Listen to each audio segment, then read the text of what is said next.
Hello friends, welcome to my channel. അപ്പോൾ ഞാൻ ഇന്ന് വന്നേക്കുന്നത് അരിപ്പൊടി കൊണ്ട് തയ്യാറാക്കാൻ പറ്റിയ നല്ല സോഫ്റ്റ് ആയിട്ടുള്ള ഒരു കിണ്ണത്തപ്പത്തിൻ്റെ റെസിപ്പിയുമായിട്ടാണ്. ഇത് നല്ല ഈസിയാണ് ഉണ്ടാക്കാൻ, അതേപോലെ തന്നെ നല്ല സോഫ്റ്റ് ആയിട്ടുള്ള കിണ്ണത്തപ്പമാണ്. അപ്പോൾ നമുക്കിത് എങ്ങനെ ഉണ്ടാക്കുന്നതെന്ന് നോക്കിയാലോ. അപ്പോൾ നമുക്ക് നമ്മുടെ കിണ്ണത്തപ്പം ഉണ്ടാക്കാൻ തുടങ്ങാം. അതിനുവേണ്ടി ഞാനിവിടെ എടുത്തേക്കുന്നത് 1 കപ്പ് അരിപ്പൊടിയാണ്. അരിപ്പൊടി എടുക്കുമ്പോൾ എപ്പോഴും നല്ല ഫൈനായിട്ടുള്ള അരിപ്പൊടി എടുക്കാൻ ശ്രദ്ധിക്കുക. നമ്മൾ അപ്പത്തിനും ഇടിയപ്പത്തിനൊക്കെ എടുക്കൂലേ, അതേപോലത്തെ നല്ല നൈസായിട്ടുള്ള പൊടി എടുക്കണം. തരിയുള്ള പൊടി എടുത്താലും നമ്മുടെ കിണ്ണത്തപ്പം സോഫ്റ്റായി വരത്തില്ല. ഞാനിപ്പോൾ ഇവിടെ എടുത്തേക്കുന്നത് ഇടിയപ്പത്തിൻ്റെ മാവാണ്. ഇത് ഞാൻ ഡബിൾ ഹോഴ്സിൻ്റെ അരിപ്പൊടിയാണ് എടുത്തേക്കുന്നത്. അപ്പം നമ്മൾ വീട്ടിലുണ്ടാക്കുന്ന അരിപ്പൊടിയാണെങ്കിലും നന്നായിട്ട് ഫൈനായിട്ട് പൊടിക്കാൻ ശ്രദ്ധിക്കുക. ഇത് നമുക്കൊരു ബൗളിലേക്ക് ഇട്ട് കൊടുക്കാം. ഇനി ഇതിലേക്ക് നമുക്ക് ആവശ്യത്തിനുള്ള വെള്ളം ചേർത്ത് കൊടുക്കാം. നമ്മൾ എത്ര അളവിന് അരിപ്പൊടി എടുത്തോ ആ അളവിൽ തന്നെ ചൂടുവെള്ളം ഒഴിച്ചു കൊടുക്കുകയാണ്. 1 കപ്പ് അരിപ്പൊടിക്ക് 1 കപ്പ് ചൂടുവെള്ളം. നന്നായിട്ടൊന്ന് മിക്സ് ചെയ്ത് കൊടുക്കുക.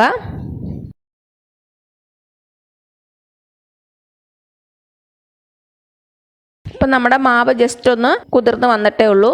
ഇനി ഇതിലേക്ക് നമുക്ക് ആവശ്യത്തിനുള്ള തേങ്ങാപ്പാൽ ഒഴിച്ചു കൊടുക്കാം. കട്ടിയുള്ള തേങ്ങാപ്പാലാണ് എടുത്തേക്കുന്നത്. നമുക്ക് കുറേശ്ശെയായിട്ട് ഒഴിച്ചു കൊടുക്കാം. ഒരു 1/4 കപ്പോളം ആദ്യം ഒഴിച്ചു കൊടുക്കാം.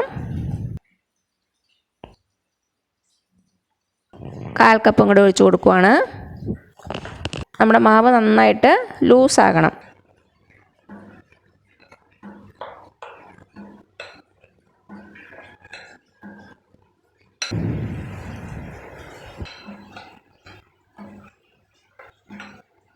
ഇപ്പം ഞാനൊരു 1/4 കപ്പോളം തേങ്ങാപ്പാൽ ഒഴിച്ചിട്ടുണ്ട്.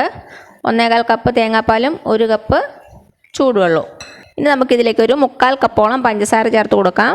പഞ്ചസാരയുടെ അളവ് നിങ്ങളുടെ മധുരത്തിനനുസരിച്ച് മാറ്റം വരും. കൂട്ടുകയോ കുറയ്ക്കുകയോ ചെയ്യാം. ആദ്യം ഒരു 1/2 കപ്പ് ഇട്ട് നോക്കുക. എന്നിട്ട് മധുരം ചെക്ക് ചെയ്ത് നോക്കിയിട്ട് കുറവാണെങ്കിൽ കൂടുതൽ ചേർത്ത് കൊടുക്കാം. പഞ്ചസാര ചേർത്ത് കൊടുക്കുവാണ്. എന്നിട്ട് നമുക്കിതൊരു മിക്സി ബൗളിലേക്ക് ഇട്ട് കൊടുക്കാം. എന്നിട്ട് ജസ്റ്റ് ഒന്ന് കറക്കിയെടുക്കാം. അപ്പോൾ കട്ടകളൊക്കെ ഒന്ന് മാറിക്കിട്ടും. അതിന് വേണ്ടിയിട്ടാണ് നമ്മൾ മിക്സി ബൗളിലിട്ട് ജസ്റ്റ് ഒന്ന് കറക്കിയെടുക്കുന്നത്. എന്നിട്ട് നമുക്ക് കൺസിസ്റ്റൻസി നോക്കിയിട്ട് വേണമെങ്കിൽ തേങ്ങാപ്പാൽ ഒഴിച്ചു കൊടുക്കാം.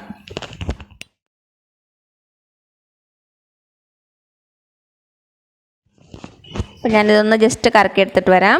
നമ്മുടെ മാവ് ഈ ഒരു കൺസിസ്റ്റൻസിയിലാണ് കിട്ടിയേക്കണത്. കട്ടകളൊക്കെ ഉടഞ്ഞിട്ടുണ്ട്. ഇത് നമുക്ക് നമ്മുടെ ബൗളിലേക്ക് തന്നെ ഒഴിച്ചു കൊടുക്കാം. നമ്മുടെ മാവ് കുറച്ചുകൂടി ഒന്ന് ലൂസാകണം. നമുക്ക് കുറച്ച് തേങ്ങാപ്പാലും കൂടി ഒഴിച്ചു കൊടുക്കാം.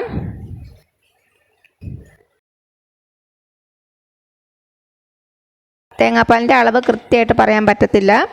ഓരോരോ മാവിനനുസരിച്ച് അത് വ്യത്യാസം വരും. മാവ് അത്യാവശ്യം നന്നായിട്ട് ലൂസായിരിക്കണം, അതൊന്ന് ശ്രദ്ധിച്ചാൽ മതി. അപ്പം നമ്മുടെ മാവിലേക്ക് 1 കപ്പ് ചൂടുവെള്ളവും 1.5 കപ്പ് തേങ്ങാപ്പാലുമാണ് ചേർത്തേക്കണത്. ഇതേപോലെ നല്ല ലൂസായിരിക്കണം നമ്മുടെ മാവ്. ഇനി ഇതിലേക്ക് നമുക്ക് കുറച്ച് സാധനം കൂടി ചേർത്ത് കൊടുക്കാം. ഇനി ഇതിലേക്ക് ഞാൻ ഒരു ഫ്ലേവറിന് വേണ്ടിയിട്ട് 1/2 ടീസ്പൂൺ ഏലക്കാപ്പൊടി ചേർത്ത് കൊടുക്കുന്നുണ്ട്. പിന്നെ വേണ്ടത് 2 നുള്ള ഉപ്പ്, ടേസ്റ്റ് ഒന്ന് ബാലൻസ് ചെയ്യാൻ വേണ്ടിയിട്ടാണ്. ഇതും കൂടെ ചേർത്തിട്ട് നന്നായിട്ടൊന്ന് മിക്സ് ചെയ്ത് കൊടുക്കുക.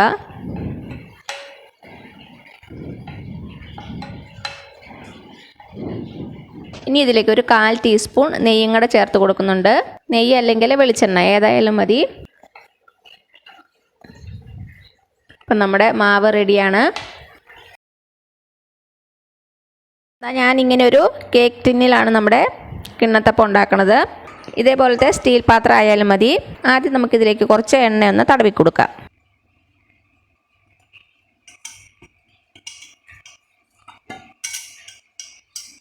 ഇനി ഇതിലേക്ക് നമുക്ക് മാവ് ഒഴിച്ചു കൊടുക്കാം.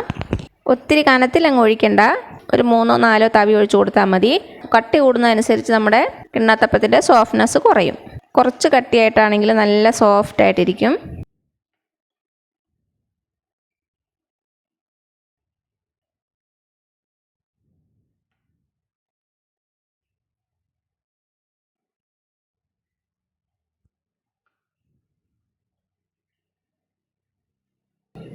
ഞാനിപ്പോൾ ഇവിടെ ഒരു 4 തവി ഒഴിച്ചിട്ടുണ്ട്.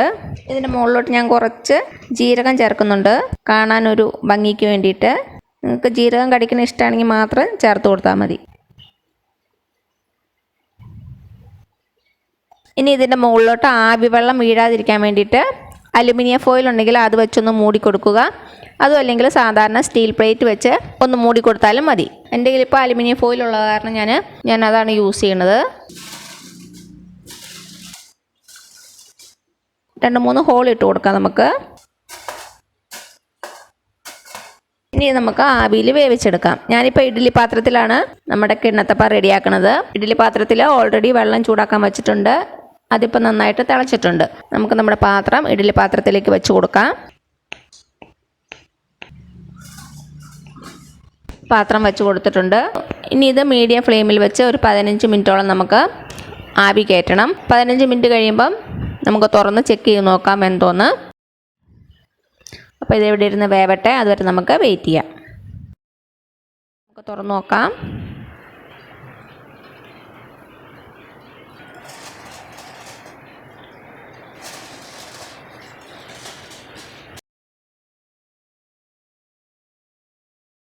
വെന്തോന്നൊന്ന് ചെക്ക് ചെയ്ത് നോക്കാം. ഇതാ ക്ലിയർ ആയിട്ട് വന്നിട്ടുണ്ട്. നമ്മുടെ കിണ്ണത്തപ്പം റെഡി ആയിട്ടുണ്ട്. ഇനി നമുക്ക് വെളിയിൽ എടുത്ത് വെക്കാം. എടുത്ത് വെച്ചിട്ട് നന്നായിട്ട് ചൂടാറണം. ചൂടാറിയിട്ട് വേണം നമുക്കിത് ഡീമോൾഡ് ചെയ്തെടുക്കാൻ. അപ്പം എന്താ നമ്മുടെ കിണ്ണത്തപ്പത്തിൻ്റെ ചൂടാറിയിട്ടുണ്ട്. സൈഡിൽ നിന്നൊക്കെ തനിയെ വിട്ട് വന്നിട്ടുണ്ട്. കണ്ടോ, തൊട്ട് നോക്കുമ്പോഴേ അറിയാം നല്ല സോഫ്റ്റാണ്. നമുക്കിനി ഇതൊരു പാത്രത്തിലേക്ക് മാറ്റാം.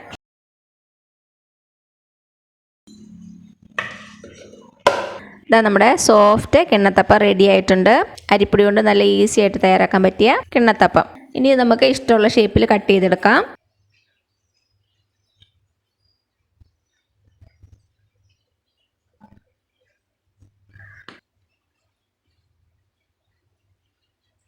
ഇതാ ഞാനൊരു പീസ് കട്ട് ചെയ്തെടുത്തിട്ടുണ്ട്.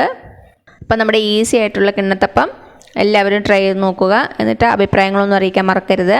അപ്പോൾ ഈ വീഡിയോ ഇഷ്ടമായാലും താഴെ കാണുന്ന ചുമന്ന സബ്സ്ക്രൈബ് ബട്ടണിലൊന്ന് പ്രസ് ചെയ്ത് സപ്പോർട്ട് ചെയ്യണേ. അപ്പോൾ അതിൻ്റെ തൊട്ടടുത്തൊരു ബെല്ലൈക്കൺ വരും. അത് നിങ്ങൾ പ്രസ് ചെയ്ത് ഓൾ എന്നുള്ള ഓപ്ഷൻ കൊടുക്കുക. ഇനി പുതിയ റെസിപ്പി ആയിട്ട് വരുന്നവരേക്കും thank you so much. By.